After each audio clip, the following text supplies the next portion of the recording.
श्रवण कुमार जीवन कथा। इस कहानी को सुनने के लिए पूरा वीडियो देखें।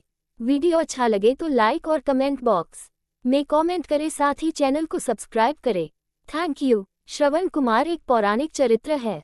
ऐसा माना जाता है कि श्रवण कुमार के माता पिता अंधे थे। श्रवण कुमार अत्यंत श्रद्धापूर्वक उनकी सेवा करते थे। एक बार उनके माता पिता की इच्छा तीर्थयात्रा करने की हुई।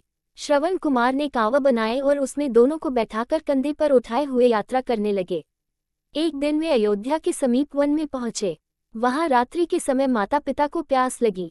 श्रवण कुमार पानी के लिए अपना तुम्बा लेकर सरयू तट पर गए। उसी समय महाराज दशरथ भी वहां आखेट के लिए आए हुए थे।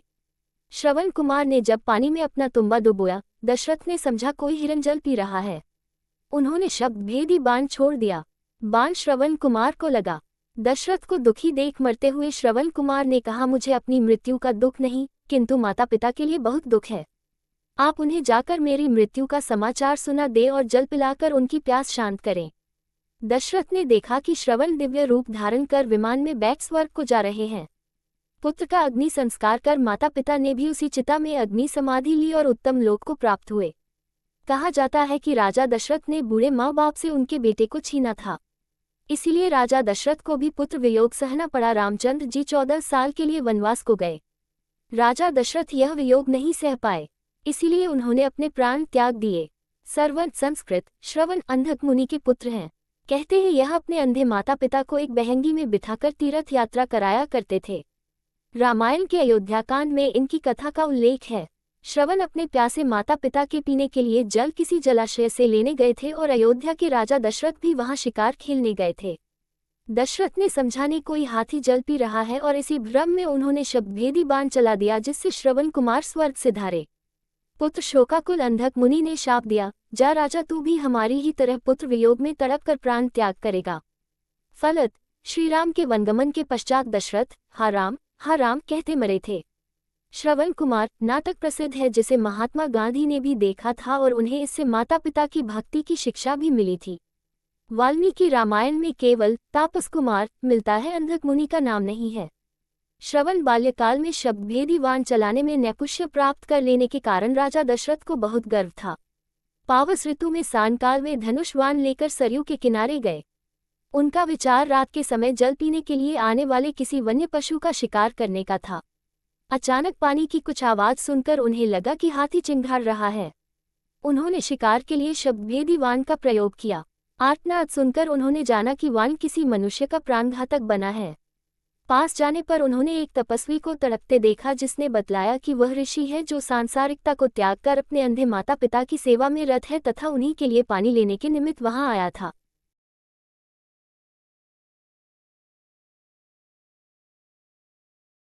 महाराज दशरथ ने कहा, कौशल्य, यह मेरे विवाह से पूर्व की घटना है।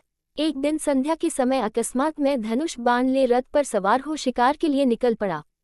जब मैं सरयू के तट के साथ साथ रथ में जा रहा था तो मुझे ऐसा शब्द सुनाई पड़ा मानो वन्य हाथी गरज रहा हो। उस हाथी को मारने के लिए मैंने तीक्ष्ण शब्दभेदी बाण छोड़ दिया। बाण के लक्ष्य पर लगते ही किसी जल में गिरते हुए मनुष्य के मुख से ये शब्द निकले, आह, मैं मरा। मुझ निरपराध को किसने मारा?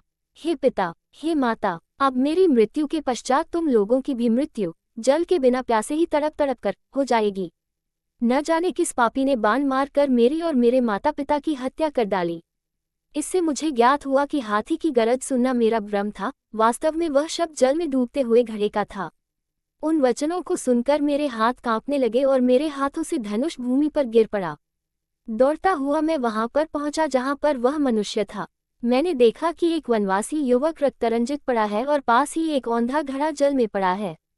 मुझे देखकर क्रुद्ध स्वर में वह बोला, राजन, मेरा क्या अपराध था जिसके लिए आपने मेरा वध करके मुझे दंड दिया है? क्या मेरा अपराध यही है कि मैं अपने प्यासे वृद्ध माता पिता के लिए जल लेने आया था? यदि आपके हृदय में किंचित मात्र भी दया है तो मेरे प्यासे माता पिता को जल पिला दो, जो निकट ही मेरी प्रतीक्षा कर रहे हैं। किंतु पहले इस बाण को मेरे कलेजे से निकालो, जिसकी पीड़ा से मैं तड़प रहा हूँ। यद्यपि मैं वनवासी हूँ किंतु फिर भी ब्राह्मण नहीं हूँ। मेरे पिता वैश्य और मेरी माता शूद्र है, इसलिए मेरी मृत्यु से तुम्हें ब्रह्महत्या का पाप नहीं लगेगा। मेरे द्वारा उसके हृदय से बाण खींचते ही उसने प्राण त्याग दिए। अपने इस कृत्य से मेरा हृदय पश्चाताप से भर उठा। घड़े में जल भरकर मैं उसके माता पिता के पास पहुंचा। मैंने देखा वे दोनों अत्यंत दुर्बल और नेत्रहीन थे। उनकी दशा देखकर मेरा हृदय और भी विदीर्ण हो गया। मेरी आहट पाते ही वे बोले, बेटा श्रवण, इतनी देर कहाँ लगाए, पहले अपनी माता को पानी पिला दो क्योंकि वह प्यास से अत्यंत व्याकुल हो रही है। श्रवण के पिता के वचनों को सुनकर मैंने डरते डरते कहा, हे मुने, मैं अयोध्या का राजा दशरथ हूँ। मैंने अंधकार के कारण हाथी के भ्रम में तुम्हारे निरपराध पुत्र की हत्या कर दी है। अज्ञानवश किए गए अपने इस अपराध से मैं अत्यंत व्यथित हूँ। आप मुझे दंड दीजिए। पुत्र की मृत्यु का समाचार सुनकर दोनों विलाप करते हुए कहने लगे, मन तो करता है कि मैं अभिशाप देकर तुम्हें भस्म कर दूं और तुम्हारे सिर के 7 टुकड़े कर दूं, किंतु तुमने स्वयं आकर अपना अपराध स्वीकार किया है, अतः मैं ऐसा नहीं करूंगा। अब तुम हमें हमारे श्रवण के पास ले चलो। श्रवण के पास पहुंचने पर वे उसके मृत शरीर को हाथ से टटोलते हुए हृदय विदारक विलाप करने लगे। अपने पुत्र को उन्होंने जलांजलि दिया और उसके पश्चात वे मुझसे बोले, हे राजन, जिस प्रकार पुत्र वियोग में हमारी मृत्यु हो रही है, उसी प्रकार तुम्हारी मृत्यु भी पुत्र वियोग में घोर कष्ट उठाकर होगी। शाप देने के पश्चात उन्होंने अपने पुत्र की चिता बनाई और पुत्र के साथ वे दोनों स्वयं भी चिता में बैठ जलकर भस्म हो गए। Thank you for watching this video.